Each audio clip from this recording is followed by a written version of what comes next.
Really. Good afternoon, everyone. All right, today I'm going to give an update on what we're planning to do in the Caribbean. And of course, all of this will be against the backdrop of our 2018 activities where we launched the ARIN in the Caribbean series of events, and we also launched the ARIN Caribbean Forum. Over the past 12 months or so, we have had intensified outreach to the Caribbean territories.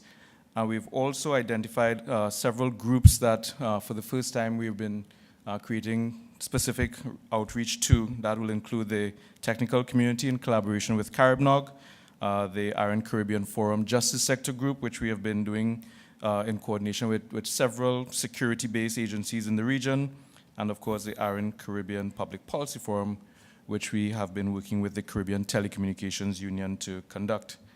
And as many of you may have noticed, all of this is happening under the harsh conditions that you see around you and outside. So it has been a very intense period. The glare from the sun can affect your eyes.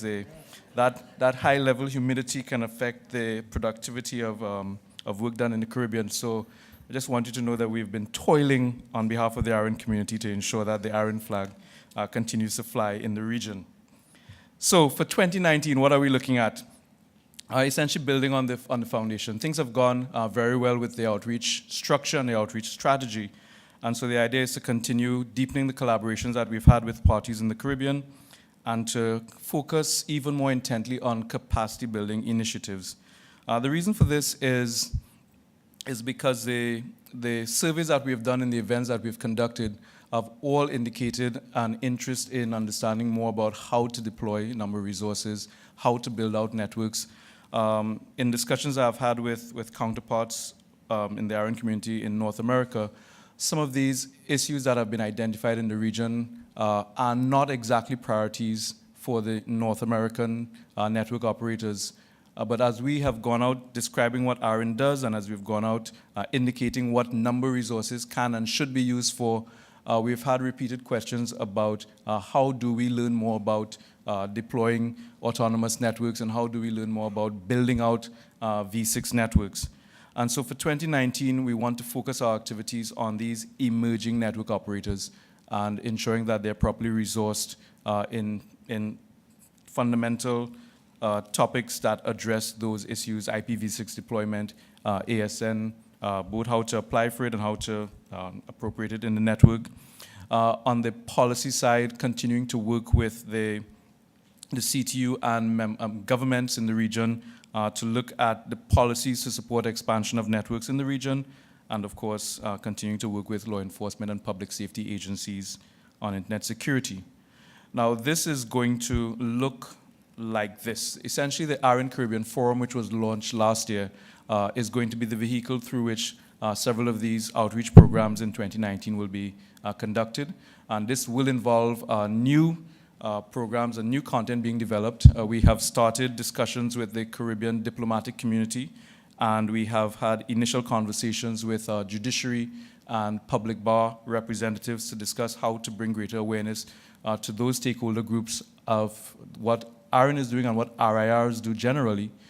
We also have had ongoing conversations with the CTU about working even more closely with governments in the region so that governments can be champions of appropriate and effective network utilization and number resource utilization.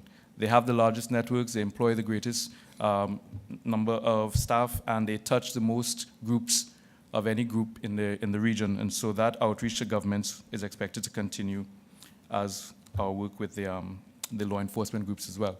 So what you can look for in 2019 will be more of these community development initiatives that we started in 2018, more public policy support work in conjunction with the CTU, and of course, more justice sector collaborations. The two channels through which this will be done will be the ARIN Caribbean Forum and the ARIN in the Caribbean events. We're trying to ensure that we touch as many of the ARIN territories within the Caribbean region. For us to do that, we can't fly or visit physically every one of these territories, so we'll be making even greater use of virtual meetings to ensure that we at least have some kind of touch point with the various countries in the Caribbean. And a lot of that will be initiated this week as part of the extension of this public policy and members meeting.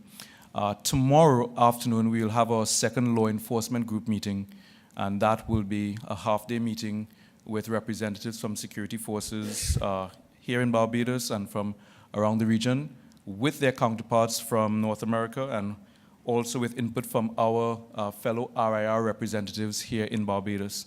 That meeting is going to be an important next step for deepening our ties with the law enforcement and public safety community. For the public policy group meeting, which will be held on Thursday all day with the CTU, we'll be taking a look at some of the work that Anne Rochelle has done, and she'll be describing that in the next presentation. And we will be comparing and contrasting what is happening on the global stage in terms of internet policy with what the Caribbean needs to be focusing on and what the Caribbean sees as its priorities as part of the evolving Caribbean internet policy discussion. That takes place on Thursday, and of course, CaribNOC starts tomorrow and runs until Friday. And in that meeting, a lot of these same issues about emerging networks, we have, together with the CaribNOC team, we have identified these issues of IPv6 deployment, cloud security, etc. And those have fed their way into the CaribNOC agenda as part of our ongoing collaboration with that network operators group. And so what you'll be seeing this week essentially is the first steps in 2019 toward creating those focal points around the topics that were identified by ARIN community members as important to them here in the Caribbean. And then coming soon, following up this week of meetings, we will be doing a State of the Internet dinner at which John is actually supposed to keynote. That is part of the CTU's 30th anniversary celebration. And many of you know we have had a long relationship with the Caribbean Telecommunications Union. That continues with our involvement in their 30th anniversary plans. And the State of the Internet dinner is again a chance for us to speak to high-level officials about what's happening on the internet, the role that ARIN is playing, and what can be done to participate in the policy and development process. Then Bahamas later in June, we'll be having an Internet Week together with ICANN and ISOC, part of our deepening of our relationship with those organizations and their work in the Caribbean. And then the Caribbean Peering Forum is also in June in St. George's, Grenada. And we will be there to talk about number resources and internet exchange points. So you get a sense of what's happening and how we are building out this emerging network priority, continuing what we started last year with network resilience and security, but also, and very importantly, finding mechanisms for not just having events in the Caribbean, but strengthening the ARIN community in the Caribbean. And that's going to be a key for our focus this year. So what we're looking at is increasing our Caribbean participation, but we also, at the same time, focusing on supporting Caribbean internet development. And that's your Caribbean report. Thank you.